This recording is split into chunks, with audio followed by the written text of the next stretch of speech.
యాదాద్రి భువనగిరి జిల్లా కలెక్టర్ హనుమంతరావు గౌరవ తెలంగాణ ముఖ్యమంత్రి రేవంత్ రెడ్డి గారి ఆదేశాల మేరకు నళిని గారి ఇంటికి వెళ్ళడం జరిగింది. నిన్న వారి లేఖ సారాంశం తెలుసుకున్న తర్వాత ముఖ్యమంత్రి గారు ముఖ్యంగా వారి యొక్క ఆరోగ్య పరిస్థితులు ఎలా ఉన్నాయి, ఆందోళనకరంగా ఉన్నట్టు తెలిసింది కాబట్టి ఒకసారి వ్యక్తిగతంగా వెళ్ళి వారి యొక్క పూర్తి ఆరోగ్య పరిస్థితులు తెలుసుకొని అవసరమైతే హైదరాబాద్ నిమ్స్లో కానీ ఇతర ఎక్కడైనా సరే కార్పొరేట్ ఆసుపత్రిలో ఎంత ఖర్చు అయినా సరే ప్రభుత్వమే భరించి వారికి వైద్యం అందిస్తామని తెలియజేయటం, వారికి కన్విన్స్ చేయడం కోసం వెళ్ళమనటం, అదేవిధంగా ఇతరత్ర ఏ సమస్యలు ఉన్నా సరే ప్రభుత్వం వారికి అండగా ఉంటుందని తెలియజెప్పడానికి వెళ్ళమని ఆదేశాల మేరకు ఈరోజు వెళ్ళడం జరిగింది.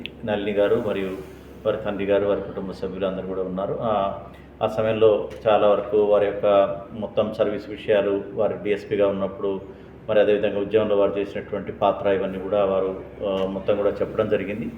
ముఖ్యంగా వారు మేజర్గా ఈ మధ్య కాలంలోనే వరుసగా డెంగ్యూ, చికెన్ గున్యా, వైరల్ ఫీవర్ వీటన్నిటితోటి వరుసగా బాధపడుతూ వచ్చారు. కాబట్టి మొత్తం కూడా ఇమ్యూనిటీ లెవెల్స్ పడిపోయి చాలా నీరసంగా, వీక్గా, మొన్నటి వరకు నడవలేని పరిస్థితుల్లో ఒక వాకర్తో సహాయంతో, తల్లిదండ్రుల సహాయంతో నడిచే పరిస్థితి ఉండేది. వారు ఈరోజు కొద్దిగా కుదుటపడ్డారు. వారే చెప్పారు, మొన్న అసలు నడవలేని పరిస్థితి నుంచి ఈరోజు తాను నడవగలుగుతున్నాను, తన పనులు తాను చేసుకునే పరిస్థితి, కొంత తండ్రి ఆసరాతోటి అని చెప్పడం జరిగింది.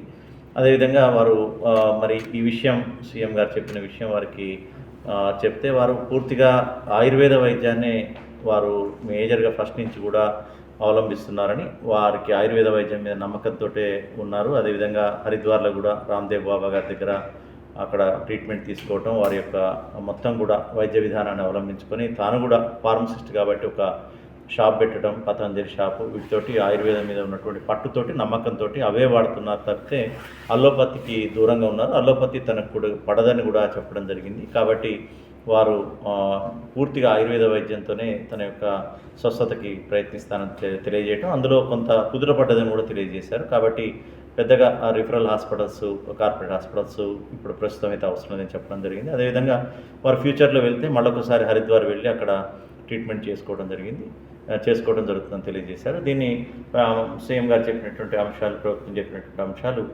ముందు ఏమైనా సరే వైద్యపరంగా అయినటువంటి ఖర్చులు కానీ, అదేవిధంగా ఇప్పుడు ఫ్యూచర్లో అయినటువంటి ఖర్చులు కానీ అన్నీ కూడా ప్రభుత్వమే భరిస్తుంది 100%.